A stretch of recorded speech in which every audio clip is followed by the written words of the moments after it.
Now that we've got your attention, let the games begin.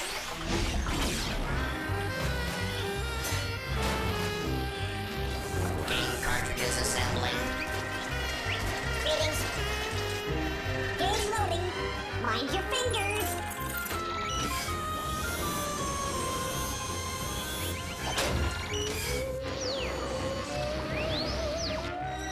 Keep working, you rust buckets.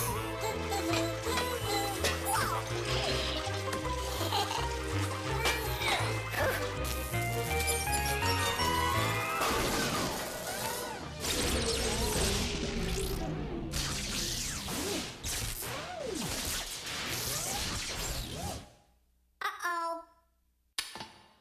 I don't understand. Every day it seems to be the same problem.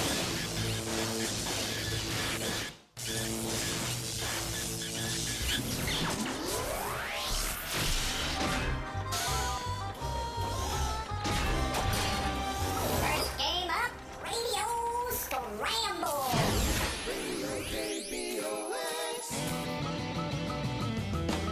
Hey, you happening squirrels and squirrelettes. This is your most insane radio scrambling DJ, Jumpin' Johnny Jumble, or as we say here, Jumpin' Johnny Jellbum. That's because here at Scramblin' Radio, we mix 'em and you fix 'em. Dig it? In other words, my name is really Jumpin' Johnny Jumble. and that's how it works. Deranged sounds and twisted words that'll have you unscrambling the letters we'll be flinging out at you. Let's start it off with the Puzzlers and their smash hit, The Creatine. The lady with the hairnet gives me my ugly tray. She dishes out the tater tots and then asks me to pay. The food is indigestible and it smells like poo. At the factory 80, they serve such junk to you. The veggies taste like cardboard and the burgers smell like feet. In the factory 80, there's nothing good to eat. Yeah, did you figure it out? That was the Puzzlers singing Cafeteria. Can you dig it?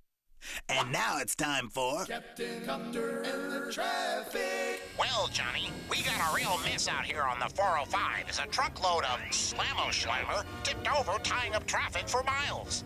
While falling in the Slammer can't hurt many people, they do create a particularly sticky problem if you try to drive through them. But cruising through Slammer might make for some tasty driving, especially if someone dumps a truckload of hot chocolate on top of the Slammer. I mean, marshmallows. And that's it for traffic. This is Captain Copter with a warning. I can see you in your car, so don't pick your nose. Thanks, Captain Copter. Now it's time for a personal favorite of mine, the Goof Ups singing their slammin' new number, Jihadi.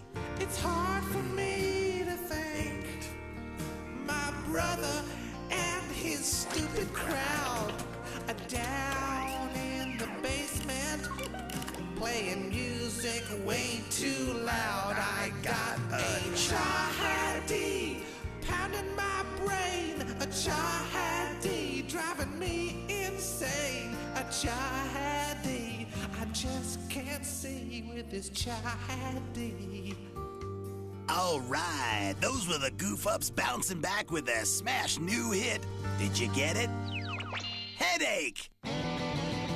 Well, it looks like it's time to get out of the pool and dry off until tomorrow with yours truly. Jumpin' Johnny Meatball.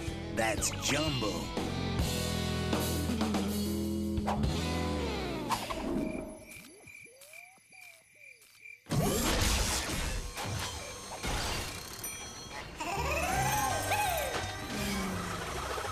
Next game coming up.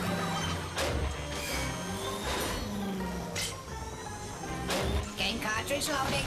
Check.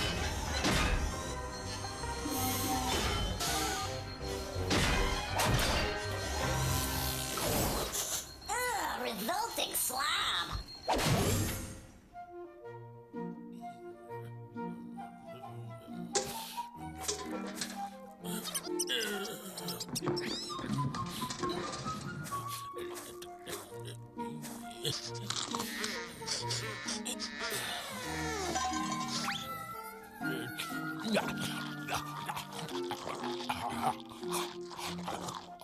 You know, we can learn a thing or two from even the most peculiar people.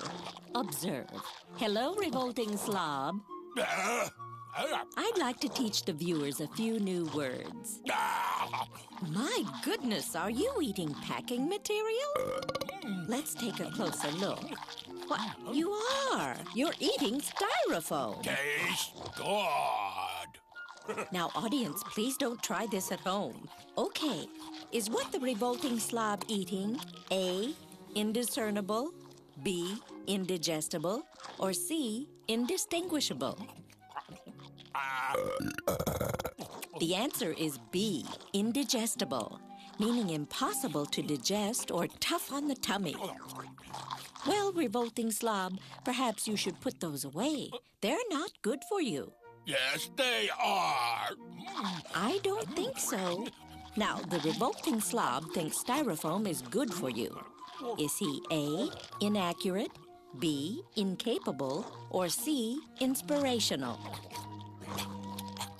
The correct answer is A, inaccurate, which means wrong, wrong, wrong.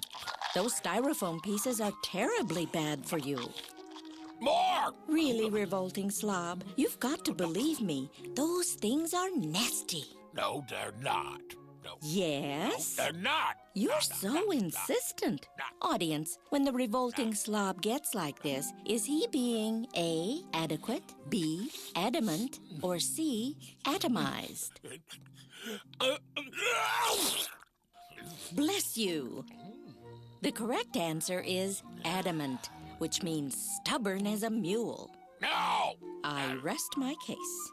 Shall we review? The revolting slob is eating styrofoam bits which are completely indigestible. Good for you. He says they are good for you, which is inaccurate. Good for you. Good. The revolting slob is adamant that styrofoam is good for you. And that's all for today. Thank you, revolting slob. Oh, and by the way, atomize means to be reduced to tiny particles. No slobs were hurt in the filming of this show.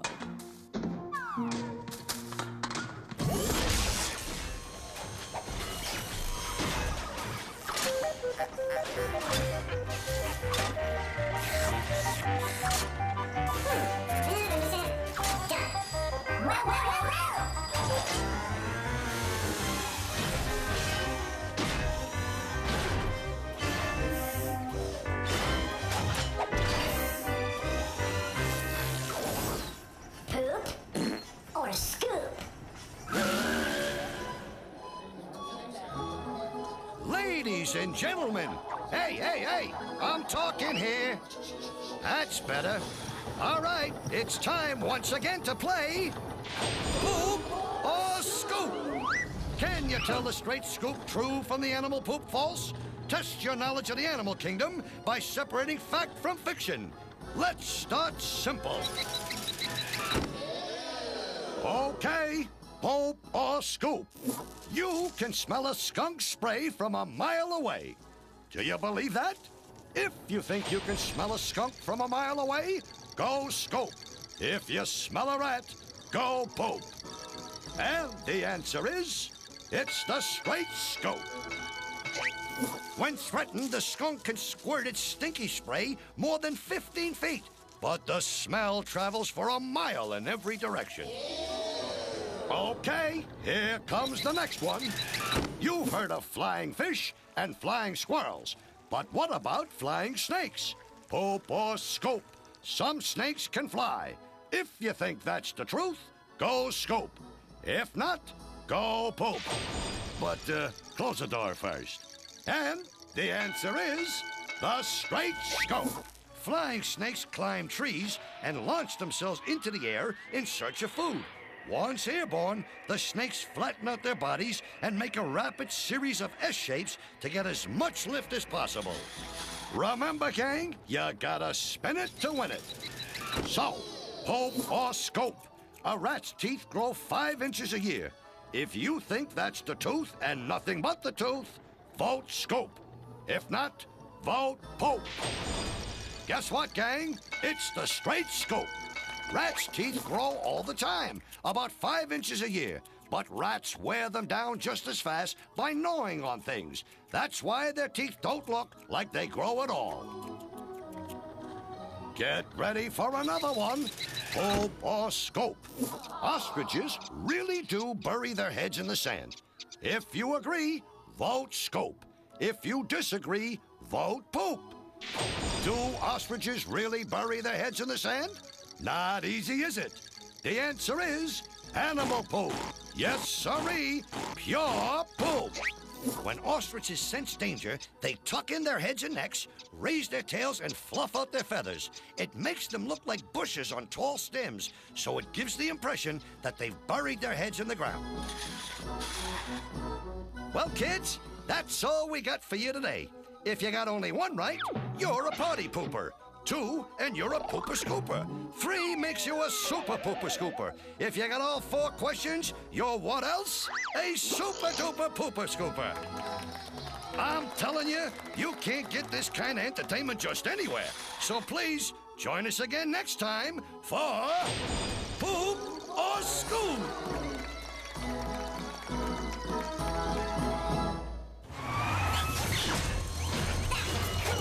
Let's play another.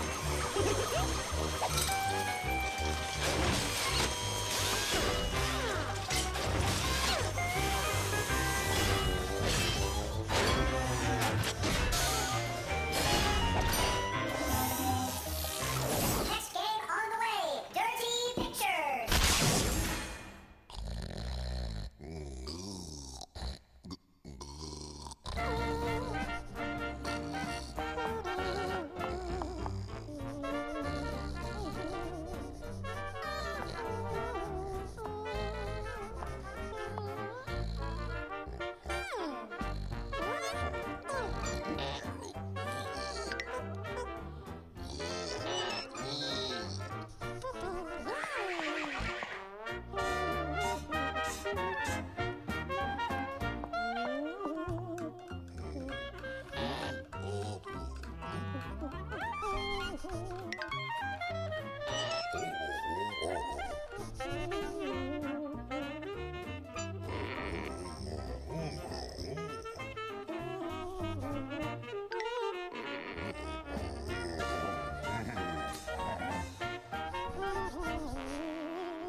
Next game up. Mug shots.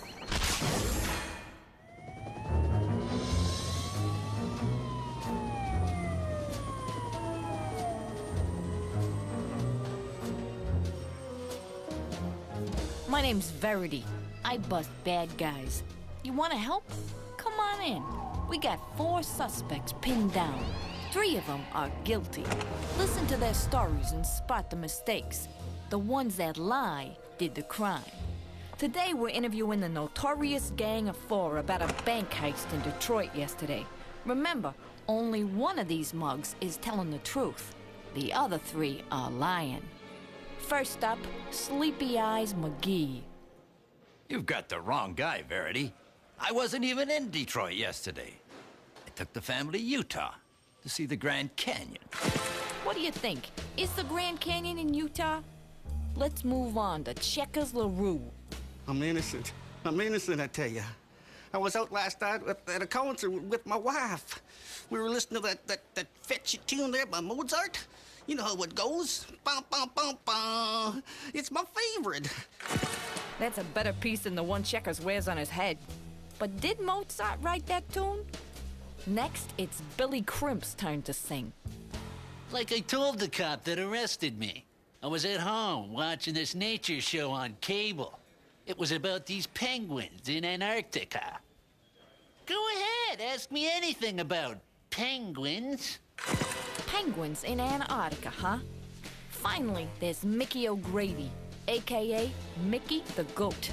I'm not taking a rap for those other guys. Yesterday, I was having a cast removed from my arm. On account of I broke my femur and my tibia skiing last month. Yeah. Are they both bones in your arm?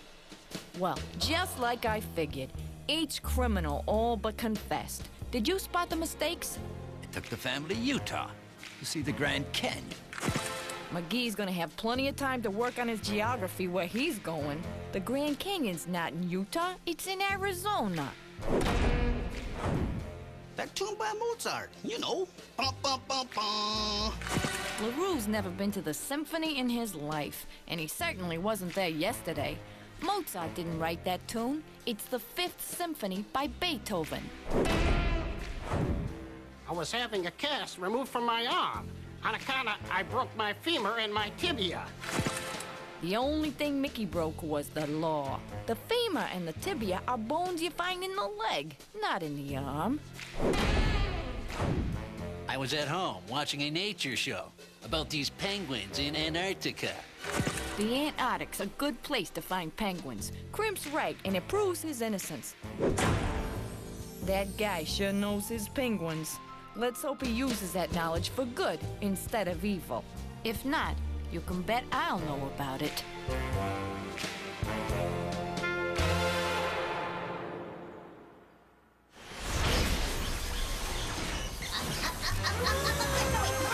Right, left. Okay, right there. Hold it.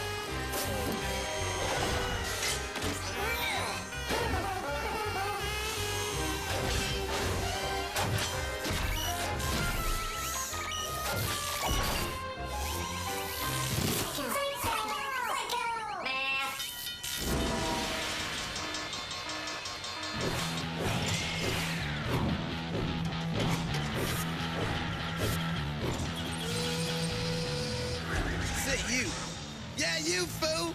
This is your one and only Professor Rocket, ready to once again provide you with the greatest game ever to walk the earth. Psycho Man! Whoa! Man, I gotta get that fixed. Okay, game time. Here's how it works. I'll show you an equation, but instead of numbers, I'll show you some pictures. All you gotta do is figure out what the numbers and pictures stand for. Then, just solve the problem. Got it? Good. Then I expect it's time to do some psycho math. Aight, take the age you need to be to vote. Yeah, I'm thinking of running. Then add it to the number of years in a decade.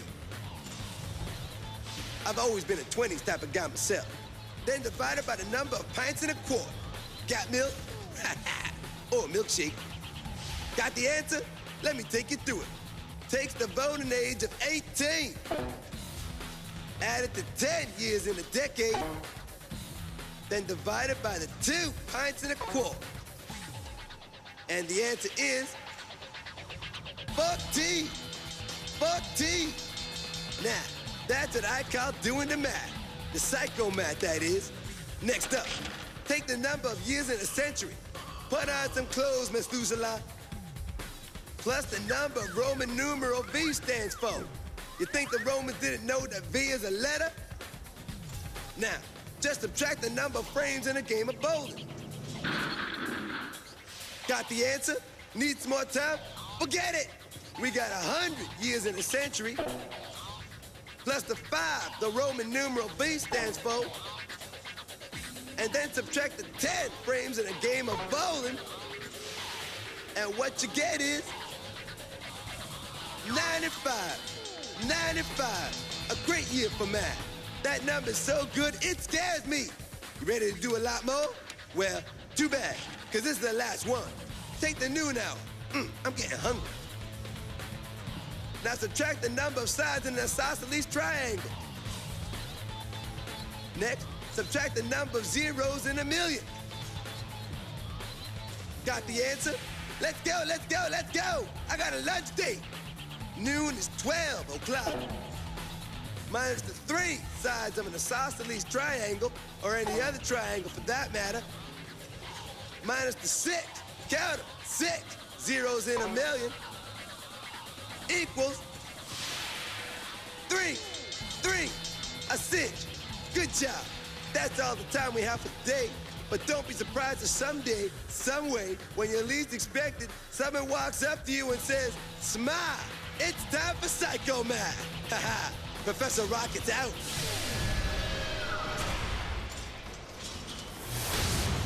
Come on, you buckets of gold. What are you gonna give to me? Get the lead out. Ooh, look at that. Wow. Hey, you want one? Here, take this. Bye.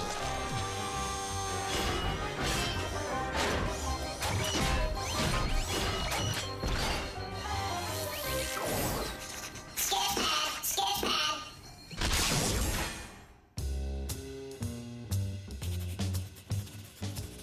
Hey, cats. It's your friend Sketch here to lay something heavy on you. Just 'cause you got eyes doesn't mean you always see. You got to get the whole picture before you really know what's going down. Don't believe me? Well, I'm gonna show you some pages from my sketch pad, but not every page. See if you can tell what's happening before I show you the missing pages. You dig? Picture this. A groovy young couple have a baby in Boston, Massachusetts. He's a cute little dude and everything seems fine. Both the mommy and the daddy-o were born in Boston, Massachusetts. The grandparents too. But the little dude can't be an American citizen. Born in Boston, his whole family too. But he's not an American. Crazy. Can you figure out what really went down before I lay the missing pages of my sketch pad on you? 'Cause it all makes sense. You might think we're talking about a different Boston, Massachusetts, but that's not it. Or you might think that the family just happens to be on vacation in the United States when the baby is born, but that's not it. So you gotta ask yourself, when can you be born in Boston, Massachusetts and not be an American when your parents were also born there? How about in 1720, when Massachusetts was still a British colony? There was no such thing as the United States back then, so you couldn't be an American citizen. You dig? So like I've been telling you, when you really use your eyes, you're gonna draw the right conclusions.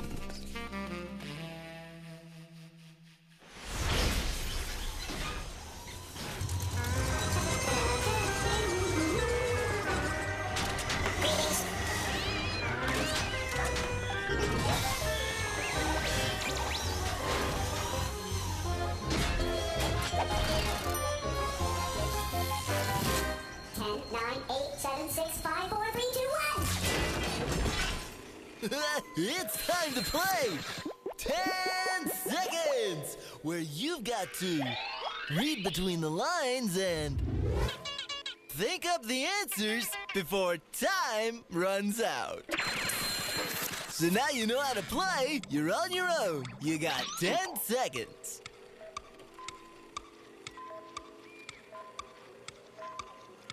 The answer is Man on the Moon. Next one.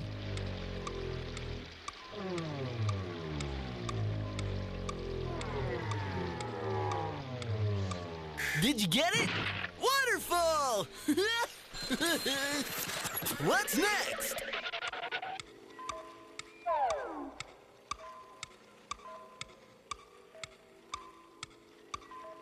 The answer is flat tire. You got 10 more seconds to get the next one.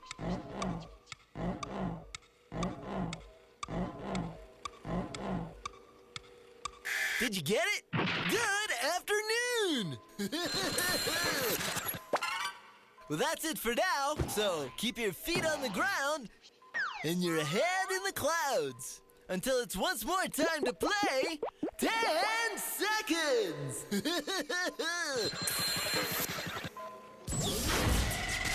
It's time for Crashbox Rewind, where we flash back through the show and remind you how smart you really are.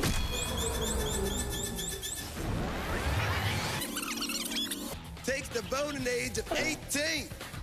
Add it to 10 years in a decade, then divide it by the 2 pints and a quart. And the answer is fuck tea. Fuck tea.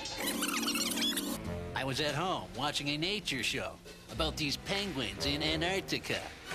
The Antarctic's a good place to find penguins. Crimp's right, and it proves his innocence.